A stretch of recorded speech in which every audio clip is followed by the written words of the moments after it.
Hey Homo sapiens and Marbites, I am Rogue Marby Scott. Welcome back to Planet Marbasia, where you barely scratch the surface. I am going to be talking to a young man, a very lovely guy, who is going to be answering some questions and is going to be telling his story about living with HIV.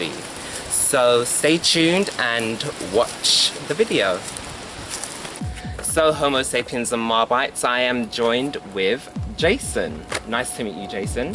Hi Marbs. How are you doing? I'm doing fine. It's warm today. Good. Do you like the weather? Yes, it's nice. Okay.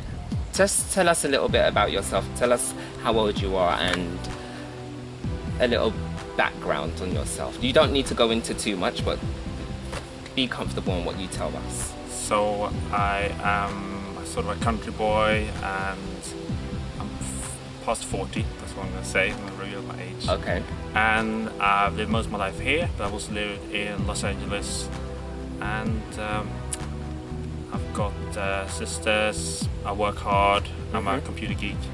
So, we are here because you are HIV positive, right? Uh-huh. Can you tell me how you found out that you were positive? I was having a lot of headaches and I went for a general health screen and they said something was strange in my blood. So I went to follow it up and they did the HIV test. It was negative, but they said it was soon. They told me to come back 3 months later. So I came back 2 months later because I was impatient. And they did one of these quick tests and it was strange because it was sort of weak positive. And then they said we'd have to do a more detailed blood test that would take 3 days. Okay. And I didn't think I had anything, so I was quite okay thinking that it was probably nothing. But then they asked me, if you get bad news, how would you feel? Like, are you going to jump off a bridge? And I said, no, I'll be fine. I've got friends who are positive. And then the weekend went by, and I think it was a bank holiday, so on a Tuesday I got a call on my phone. It was a hidden number. Yeah. And there was a woman who said, I'm sorry I got bad news, you're HIV positive. She's blurted it out. On the phone? Yes. But this is the way I wanted it, because I wanted it quick and painless. Sharp like a blade, basically. Yeah. So I was actually on like a bus or a tram, and it was just a bit strange because all the sounds stopped. But like I said, I got a lot of friends this has happened to, so it was like, okay, whatever I did for my friends, I got to do for myself. Okay. And I was actually on a lunch break from work, so I just walked around the block and then I went back to work. And then I thought, actually I can't really work, but I sort of did it anyway. I don't know why I did it. And I talked to my boss and he asked if I was okay, and I just said to him, I think I've got cancer. I don't know why I said that. He's like, oh, do you want to go home? And I said, yeah. So I went home about maybe half an hour before I was supposed to finish. Yeah. So going back to that, when you were initially told that you were HIV positive, what was going through your mind then, and what was going through your mind maybe a week after? Well, then I thought, oh, first I thought maybe they made a mistake, and that's what I asked the woman on the phone, but she said, no, there's no mistake about it. And then I thought, well, what about all these headaches? Am I going to get treated? Because I thought I've got something bad, I need to get this fixed. And the headaches were still there, although I thouh it's just a headache that's been in my head for 2 months.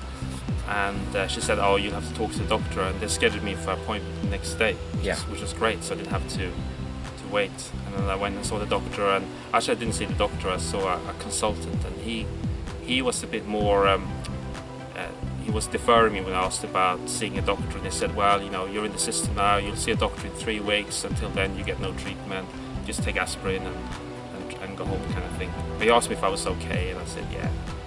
And then I was scheduled to see a doctor 3 weeks later. How long after finding out did you start medication? Well, they wanted the initial consultant said I could probably defer it up to a couple of years, but I said that because I had these headaches, I wanted to get it done, and I also felt like it had to stop with me. I didn't want to give it to anyone else, because I know if you're on medication, you're much less, or it's even impossible to spread. So I thought I want to start as soon as possible. But then they had to run a lot of tests, and they were very busy at the clinic, so they told me it would probably be a couple of months. And so it took about 2 months after that I started medication. And it was actually quite early, because I could have probably waited longer, but then the headaches were so bad that I was taking up to 14 aspirins a day. And and that can cause problems. So they thought, okay. And after I started medication, it took about 5 days and the headaches were gone. So going back to you telling us about you having friends that have HIV as well, have you had anyone in your life that has passed away because of the condition? Not directly. I know a friend who's passed away, but not directly, no. Okay. And are you positive about being positive, or do you still have negative associations with the condition? Not now. I mean, because I don't have any health effects, I don't think about it anymore. Okay. It's a non-issue.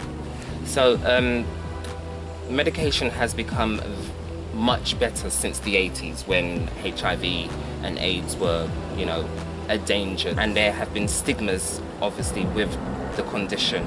Do you still hold those stigmas in your mind, or have you seen a new light? No, I never felt like that. I mean, I actually feel happy like taking medication and that, because I know that I'm fighting this thing, and it's what makes me lead a normal life. Mm-hmm. And when you say a normal life, I'm going to ask a really personal question. Are you still having sex the way you were having sex before you were diagnosed? Yeah, which was mostly safe. So it's never stopped you? Actually, it was always safe, yeah. So no. I mean, in the beginning, and especially before I started treatment, I felt really dirty, and I was like, I did like meet someone, and I kept like checking, oh, has the condom broke? And I was like so paranoid about something bad happening. So it was that kind of stuff. But after I started taking medication, it's back to normal. Okay, so you've just said that you was always safe. Yeah. What are your opinions on yourself? How did you contract the condition? I think that because I had a few, I don't know, maybe I was handling the condoms in the wrong way, because I know that a couple of them broke, I know that, and I know on one occasion it definitely did. Mm-hmm. But I stuck my head in the sand after that, because I know you can go and get treatment and stuff. So you don't do drugs? No, never, no. Okay. Sorry. Oh, you can hide. Go on. I know. It's like one of yours, isn't it? No, mine are bigger. Yes, so I know it was definitely one of those moments when you go like, uh-oh, that shouldn't happen. We both went like, oh, that was bad. But then and at that moment you're supposed to see a doctor and get PEP, I think it's called, but I didn't do it. Well, that's quite a new medication or treatment. So what do you feel about people who are having condomless sex and are using PrEP?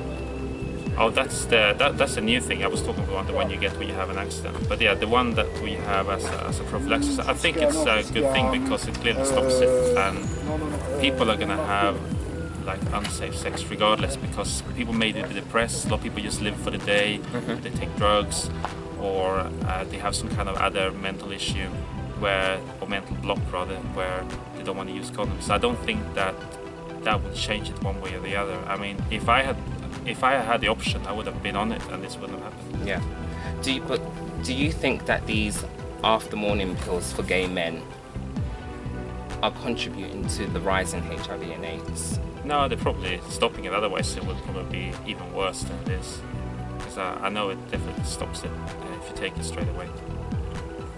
And it's good to know, because accidents happen. Like people saying, oh, everything's fixed by condoms, but condoms do break, and when they break, bad things happen. So do you think they should be used in conjunction with each other, or one or the other? No, it's like three things. People use condoms, and if they're positive, they take medication, and then you have these emergency contraceptions, or not contraceptions, emergency medications. Okay. Do you think there's enough awareness in the gay community and the heterosexual community with HIV and AIDS? I'm not sure. I think that most people know what it is, but they don't really know what happens if you get it. I mean, like me, I thought that, and I knew a lot about it because I helped my friends. I thought that you get it, and then it's up to 7-10 years where nothing happens. It just lays dormant, and you have to take medication, everything goes on as normal, and then suddenly one day you have to start taking pills. But I actually learned from the doctors that, and also through getting myself, when I had the headaches and I got a bit ill and lost a lot of weight, that it does do a lot of damage right away from day one, and then it kind of stabilizes for a bit, and then it eventually kills you if you don't take treatment. So I didn't know that. I think most people don't know that it's a bad thing to have in you if you don't get it checked out and treated. And that's also why it's so important to get tested, so you can fix it. Because once you're medication, everything is pretty much back to normal. It's a huge difference.